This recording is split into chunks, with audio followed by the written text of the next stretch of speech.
Jadi karena kita di lingkungan perkotaan, jadi untuk wilayah Kelurahan Pondok yang kebetulan kesulitan untuk mencari tempat atau lokasi pos kamling, untuk itu kami berusaha untuk mencari desain pos kamling yang bisa dipakai secara portable, sehingga bisa dipindah-pindahkan dan bisa lebih mobile. Dan alhamdulillah program pos kamling mobile ini diterima oleh pemerintah dan di ACC, dan akhirnya juga banyak ditiru oleh pokmas-pokmas yang lain. Saya sangat berterima kasih pada Pemda Kota Blitar yang telah meluncurkan program RT Keren, dan saya berharap program RT Keren ini bisa berlanjut untuk seterusnya.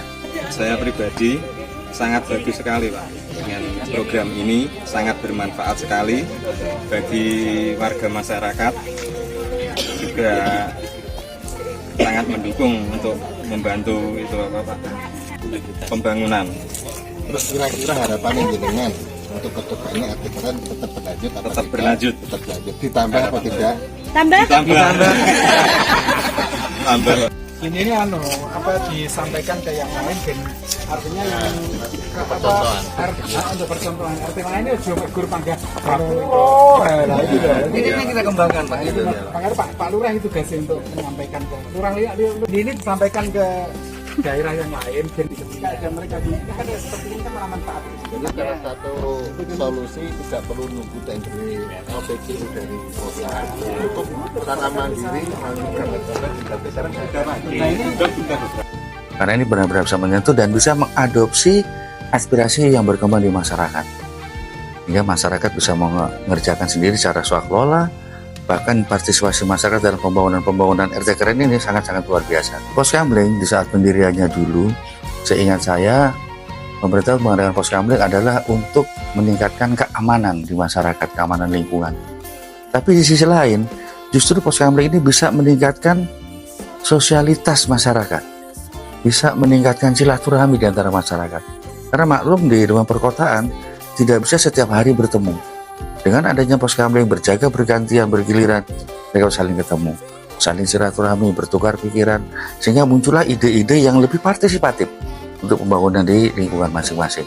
Sebagai contoh, di pos kamling tidak hanya pos kamling yang berjalan. Sambil pos kamling ada mengadakan arisan, ada pesta ulang tahun secara sederhana di pos kamling, ada acara syukuran, ada tahlilan yang sederhana di pos kamling, bisa dilaksanakan, dan itu terjadi di lingkungan kita. Alhamdulillah kalau kelengkapan pos kamling itu kan jadi situasional, dilihat dari kebutuhan masyarakat yang ada.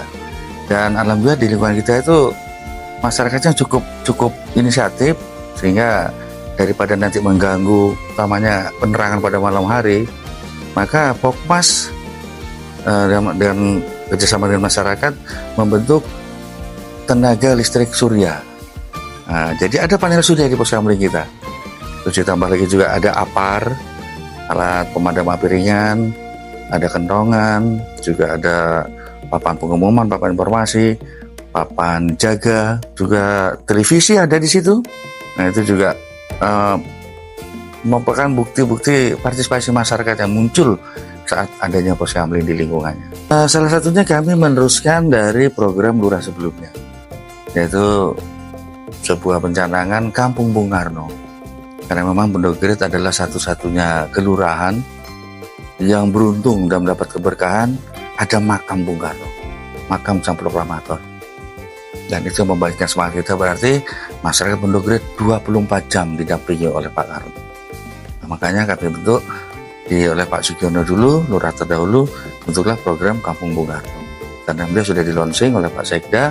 Dan kelihatannya masyarakat juga memahami bahwa memang benar kita ini punya Kampung Bung Karno dan kita 24 jam didampingi Bung Karno. Maka dari itu jangan heran kalau Pondok Gede itu tuh banyak prestasinya, karena merasa malu 24 jam kita didampingi oleh Bung Karno. Nah, yang kedua, kami juga melanjutkan program Pak G yang lalu itu terkait dengan pengembangan UMKM. Ini inisiatif lahir pada saat terjadinya COVID. Semua harus online, sehingga dalam kelanjutannya kami kembangkan UMKM kita. Ayo kita belajar online juga. Dan alhamdulillah tahun pertama saya masuk itu masih ada sekitar 60 anggota, dan akhir kami pensiun sudah hampir 200. Bahkan mungkin sekarang sudah berkembang hampir 300 mungkin atau lebih. Jadi semua UMKM di Pondok Gede masuk di situ dalam satu grup WA, dan kita tinggal klik di situ. Itulah UMKM yang betul-betul istimewa. Dan alhamdulillah sampai saat ini juga sudah mendapat tanggapan baik dari Pemda, sering mendapat undangan setiap acara-acara ada bazar atau Pemda punya acara-acara apa, kami UMKM Jago Silo itu selalu diundang. Alhamdulillah inilah bedanya Pondok Gede. Jadi setelah mendapat sesuatu atau selalu berkembang dan selalu berkembang. Alhamdulillah inovasinya juga berkembang. Jadi dulu cuma ada PLTS, ya PLTS kita pasang di beberapa tempat. Alhamdulillah bisa menjadi apa ya, sebagai PJU di lingkungan.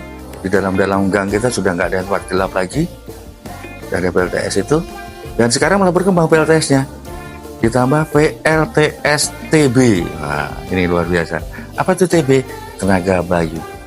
Jadi di samping siang hari menyerap sinar matahari, ketika ada angin datang pada malam hari pun baterai tetap bisa menyimpan strom karena ada angin yang selalu beredar dan memutar turbin kita. Nah, itu alhamdulillah sudah dilaksanakan. Salah satunya ada di RW 5 gang, RW 3 juga sudah ada beberapa gang itu. Alhamdulillah sudah berjalan dan sampai sekarang masih beroperasi dan sangat baik.